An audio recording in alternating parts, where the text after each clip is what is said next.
তো hello guys, এর আগের পার্টে তো তোমাদেরকে দেখিয়ে দিয়েছিলাম যে আমরা জল ভরতে গেলাম। তো জল তো ভরতে গেলাম, সেটা তোমাদেরকে দেখিয়ে দিয়েছিলাম। এখন তোমাদেরকে পুরোপুরিটা দেখাবো যে আমরা জল ভরে বাড়িতে এসে কি কি করলাম। তো আমাদের কিন্তু নিয়ম থাকে যে জল ভরে এসে এখানে আঁচল পেতে এটা রাখতে হয়।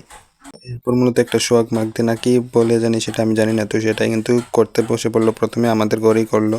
এরপর আমি ভাবছিলাম যে যখন আমি যাব তখন আমি কি কি পরবো আর কি, যেহেতু জামাইবাবুকে আমাকে আনতে যেতে হবে। আর এদিকে দেখো সবাই এখানে মেহেন্দি করছে, মানে মেহেন্দি করতে তো সবাই ভালোই বাসে।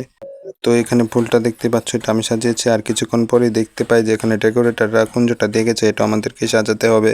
মূলত ফুলটা আমি বানিয়েছি, আর কীরকম হয়েছে তোমরা কিন্তু সবাই বলবে। তো এরপর আমি ঘরে চলে আসি, ঘরে এসে আমি একটু কেক খেয়ে নিই, আগের দিনের একটু কেক ছিল।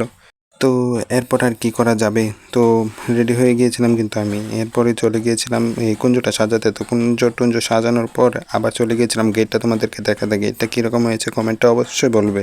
জাম্বুকে আনতে যাওয়ার জন্য আমি পুরোপুরি রেডি হয়ে গেলাম, আমাকে কীরকম লাগছে তোমরা বলিও। আর এখানে দেখতে পাচ্ছ কিছু মানে নিয়ে নিয়ে যাওয়া হচ্ছে পান মিষ্টি আর এইসবই নিয়ে যাওয়া হচ্ছে। আর আমাদের কিন্তু এখন বরণ করানো হবে, মানে যারা যারা যাবে। তো আমার সাথে যাবে আমার যে মেজো কাকা যাবে, আর যাবে হচ্ছে আমার একটা দাদু। তো আমরা যাবো জামাইবাবুকে আনতে বা জেম্বুকে আনতে। তো এই ভিডিওটা কিন্তু আমি বেশি বড় করছি না, আজকের জন্য এতটুকুই। দেখা হচ্ছে নেক্সট ব্লগে।